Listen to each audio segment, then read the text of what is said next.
Hi, my name is Rabbi Mandel, Tzvi Mandel. Pleasure to be here tonight, together with such special good people. It's interesting that people ask a lot of times, there are so many good people in the world, why do we have to somehow be tuned into God, do things that God says, and what's the whole big deal? There's so many wonderful people in the world, charitable, and they do the right thing, and they're kind, and they're friendly, and help people on their own, each one in their own way. So what does God play in our lives that we don't have without Him? So I think that the answer is a very simple answer, and maybe we all even know it. It's just that it's subliminal, and we have to bring it out and speak about it. The truth is that the whole world and everything in the world is connected. All human beings are connected, and everything that we eat, and every place we go, and everything we do is connected. And one can either be connected and know about it, and be cognizant about it, and one can do the same thing and not know about it, and be completely oblivious of it. One can give charity, one can give a quarter to a man in the train station and do it in a loving way, in a kind way, and say a good word and smile. And another person could do the exact same act, but do it because God said so. And if we do it because God says so, two things happen. First of all, we're bringing God into our world. In other words, God's anyway in our world. But communication is not just words from one person to another. There are so many levels, now we know, especially with psychologists, there's so many levels that we're connected with.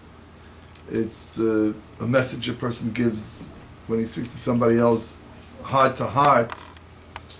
It says in the Bible that when people, their hearts meet each other, it's like a mirror. One can't fool someone else with his heart.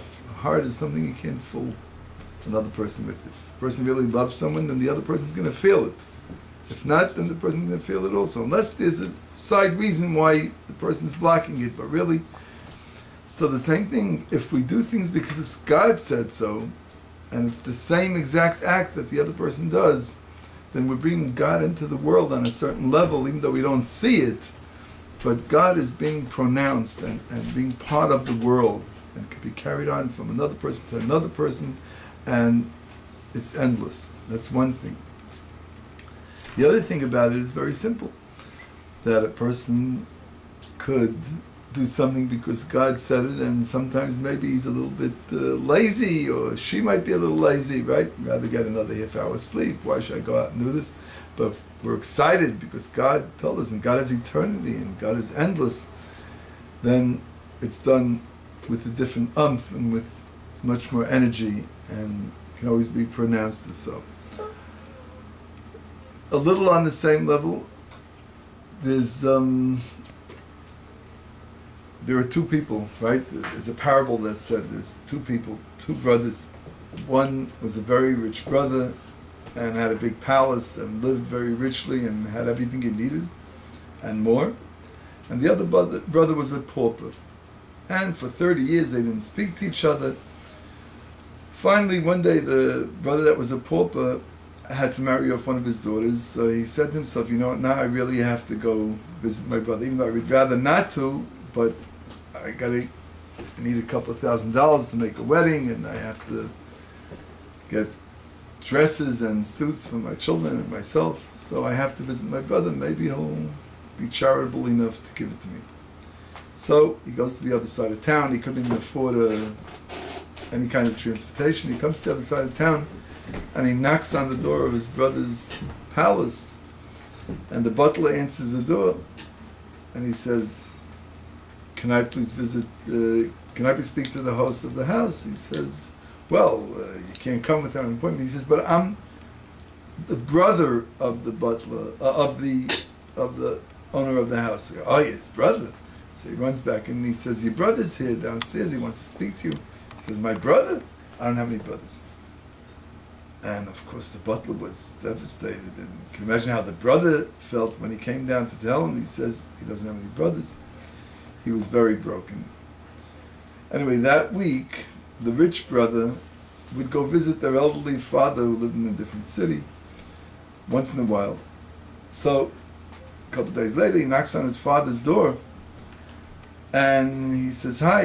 And the father says, "Who are you?" He says, "I'm your son. I come to visit you every other week, you know." So he says, "You're not my son." He says, "If he's not your brother, then I'm not your son. Then I'm not your father. If he's not your brother, I'm not your father." Very, very important lesson. That sometimes we think that we're the only ones in the world, and you know we could somehow, we're all on our own. But the true connection that a person has with another person, if the person really feels it and does something about it, even when sometimes it's not so easy, then our Father is our Father. Then our needs will be taken care of by our Creator, our Father. But if a person doesn't hear what another person has to have, especially a brother, then our Father is not our Father, so to say. So those are a couple of things I'd like you to think about, and it was great meeting you all, and I have to thank my friend there, Rabbi Yankel, and his great father, the great Kabbalist and scholar, and we'll meet another time.